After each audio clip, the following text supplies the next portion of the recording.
sagantaa BBC Afaan Oromooti. Nu waliin tura.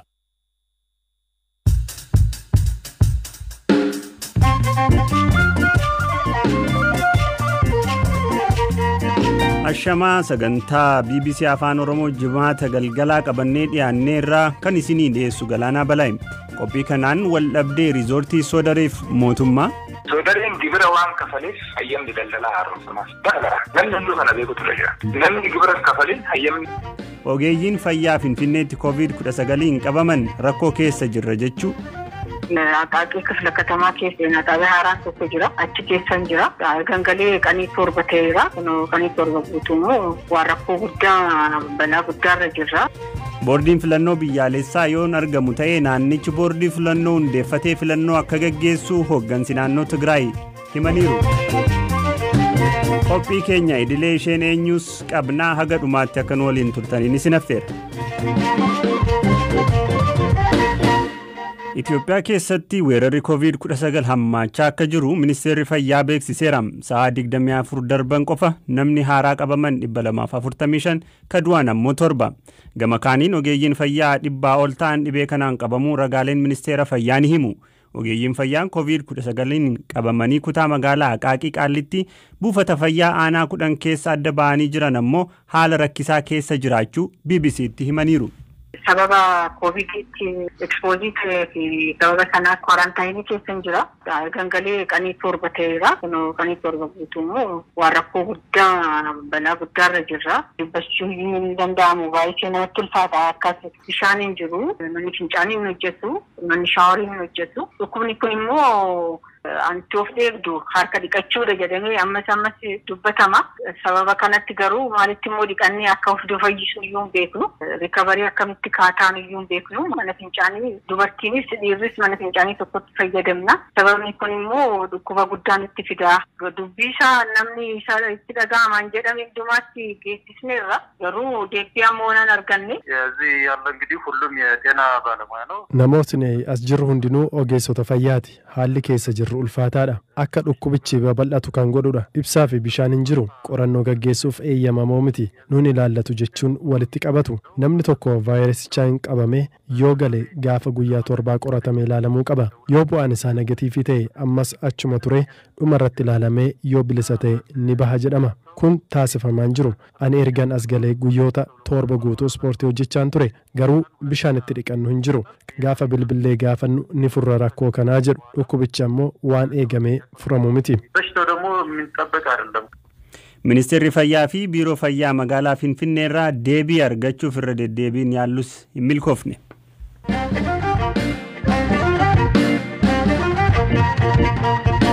Manni maree bakka bu'oota uummataa naannoo Tigraay filannoon sadarkaa federaalaatti akka hin gaggeeffamne murtaa'us akka naannoo Tigraayitti yeroo isaa eegee akka gaggeeffamu murteesseera. Filannoon kun bara kana keessa akka gaggeeffamus qabame. BBC'n filannoon kun eenyuun akka raawwachiifamuu fi qophaa'ina haga ammaa jiru irratti hoogganaa biiroo haqaa naannichaa obbo Amaanuel Asaffaa dubbiseera.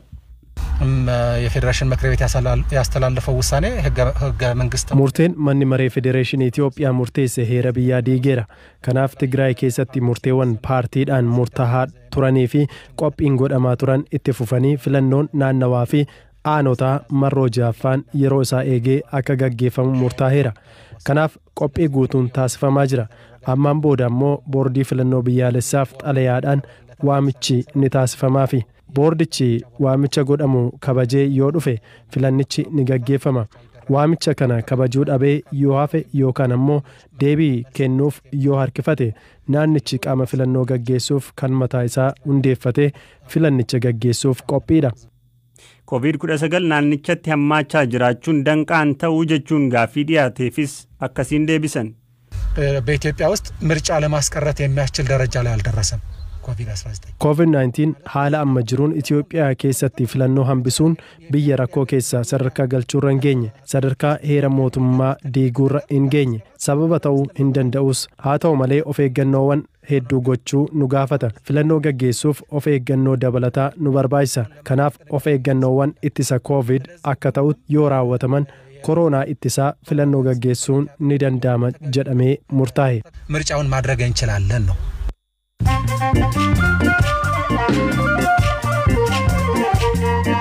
BBC Afaan Oromoo caqasaa jirtu gidduutti moodeessaalee gaggabaaboo lamaan tokkoon isinitti hima. Tibba weerara COVID-19 kanatti miidhaan saalaa lammiilee Itoophiyaa fi Eertiraa Ameerikaa jiranitti hammaate. Miidhaan saalaa dubartoota irra ga'u COVID-19 duras taanaan hedduu ta'us rakkina isaa namoota birootiif qooduuf carraa qabaachaa akka turan ogeeyyiin seeraaf dubartoonni Ameerikaa jiraatan BBC'f himaniiru. Bidiruun godaantota Afrikaa fe'attee turte tokko galaana Meeditiraaniyaanii keessatti erga dhidhimtee booda reeffi namoota 46 argamu aangawoonni Tuuniziyaa beeksisaniiru. Bidiruun kun gara Xaaliyaan imalaa akka turte malee lammummaa godaantota dhumanii aangaan biyyattii hin himne. Doonaald Tiraamp duula filadhaa dorgommii pirezidantummaa marroo lammataa eegaluuf jiru kanu.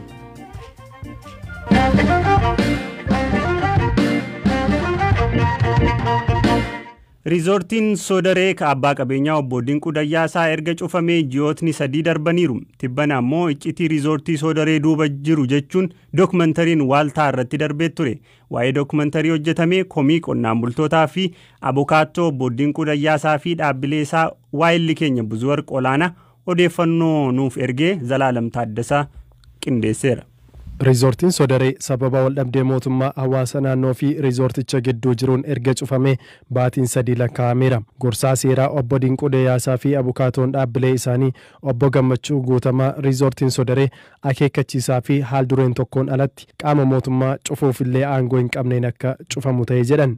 Keessan kana dirreessaa yoo dirreessu baattan bisaamsilaawwan jedhamu waajjira daldalaatirraa hedduuf yookaan biiroo daldalaa Oromiyaatirraa hedduuf ookee dhufanii saamsan gaafa dhufanii saamsan immoo sababni saamsamni kana jedhameeti nootifaayid ta'uu qaba Soodaree. Kun hin jiru. Bulchiinsi godina Shawaa Bahaa immoo riizortiin Soodaree sababa qonnaan bultoota naannoo humnaan buqqisee fi galii mootummaan argachuu malu dhabsiiseef akka cufamu murtaa'e jedhan. Bulchaan godinichaa obbo Halakaa Simbirruu dhaabbanni Soodaree cufamuudhaan dura kaffaltiirraa eegamu akka kaffaluuf xalayaadhaan beeksifamaa turus raawwachuu waan dideef cufamee jedhan. Obsaan eegamaa ture.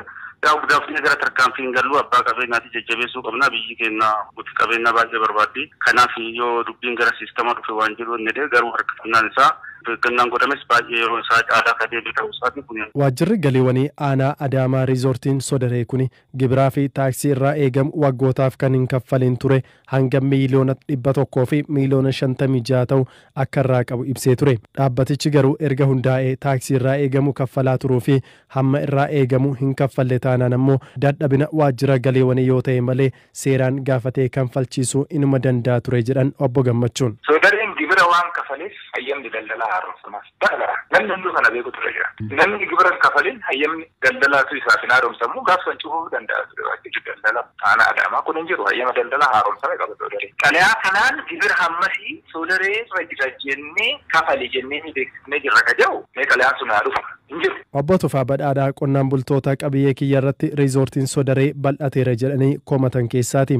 Gatii mootummaan kafaluun mootummaan magaalatti kafaluun alattan isinii kafala. Gatii mootummaan kafalu meeqa jennee gaafanne lafa roobaa 137 lafa jal'isii 200 kaaree 2500 kanaan kafalamaa kanaan isinii kafala jennaan gatiin mootummaa kanaa oli naannoo miliyoona 1.3 oli. Kanaaf nuyi mootummaatiin qaamni mootummaa bakka jirutti waajjirri lafaa bakka jirutti ulaan banaadha. Hojii nurra fooyyee ta'u hojjechuu kan hojjetu ta'e lafa kana dabarsee siilaannaa jenneen. Sa'aatii 4 booda biyya halkan irratti taraa bule meeshaa qabachiisee ta'u warra waardiyoota isaa meeshaa hidhachiisee halkan yoo immoo seera qabeessan ta'e haala investimentiitiin dhufee ta'u qaamni mootummaa jitee nu shallate nus immoo lafa biroo kan qabnu irratti deemnee misooma biraa hojjenna gaammoo. Obbo Abboo Bootee fi aadde Loomii Roobalees lafa kana osoo hin amansiisiin bifa humnaan deeggaramee nurraa fuudhamee gara qaama seeraatti iyyachaa turre jedhu. Beenyaa ga'ee taa'e nuun kaffaltu lafa kanatti dhiyaachuun maltu lafa kanarraa fayyadamna waan ta'eef yaada jennu odeessinuuf lafa kana mootummaadha kan naa kenne kaartaa mootummaan naa kenne jala lafti kun kan jiru waan jedhu abbaan qabeenyichaa matuma isaatiin kan nu kaasa obbo Dinquu Dayyaasii jechaadha.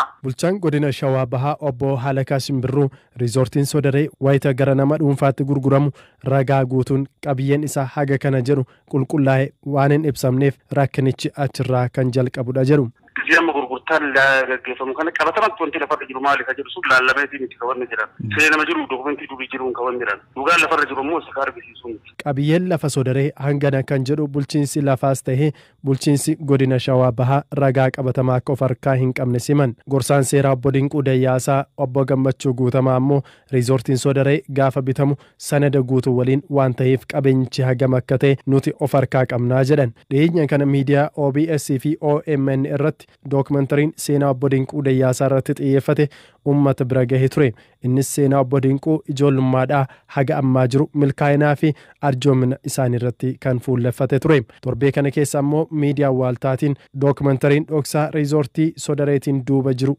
jedhu ummata bira gaheera bulchaan Shawaa Bahaa obbo Halakaan waa'ee dookumentarii obbo Dinquu fi qabeenya isaanii ilaallatu ilaalchisee kuma tarkaanfiin adda addaa nuti fudhanneetiin namoonni kun seeratti akka dhufanii fi yaalii godhaa yeroo ture irratti televezyiinii OBS fi OMN jedhamu irratti waa'ee seenaa obbo Dinquu Dayyaas jedhameetiin dookumentarii guddaan hojjetamee dookumentarii sana irratti ergaan akka darbu barbaadameetiin jedhanii guddaan namni kunii nama sabboona Oromootii nama baay'eessaatii nama biyya gargaaru waan taasisu irratti dalagamaa ergaa jedhu dabarsuuf hawaasa keessatti dookumentarii hojjetanii gadhiisanii kanaaf gama kanaan uummata keessatti waan hin taane ergaan dabarsuuf hojjetame sun wanta jiru dhugaa jiru manni hubachuu waan irra jiraatuuf waan hojjetame malee shirri gara biraa tokkoyyuu as keessaa kan qabne ta'uu isaati. Gorsaan seeraa obbo Dinquu obbo Gammachuun garuu dookumentariin waaltaadhaan hojjetame kun dhimma seeraan manni murtii qabatee jiru irratti dhiibbaa uumuuf kan hojjetamee fi seera miidiyaallee kan cabse ture yaada jedhu qabu. Namni haqa kan argachuu qabu akkaataa kan barbaadu qabu akkaataa seerri ta'ee jira gasaa gaafachuu hin danda'a. Malee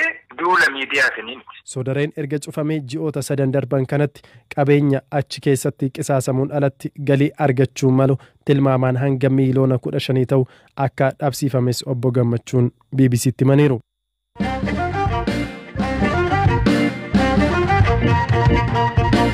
Qophii keenya isheen eenyuu har'aan haadha qabeenyaa hojii footokoopiin daldala eegalanii milkaan adde Ejjigaayyoo Hambisaa isinii dhiyeessina. Wallagga Lixaatti dhalatanii magaalaa Naqamteetti ka guddatan adde Ejjigaayyoon har'a haadha qabeenyaa hoteela guddaa fi warshaa daakuu naannichatti ka jalqabaa ta'eeti. Seenaan isaanii kunoo.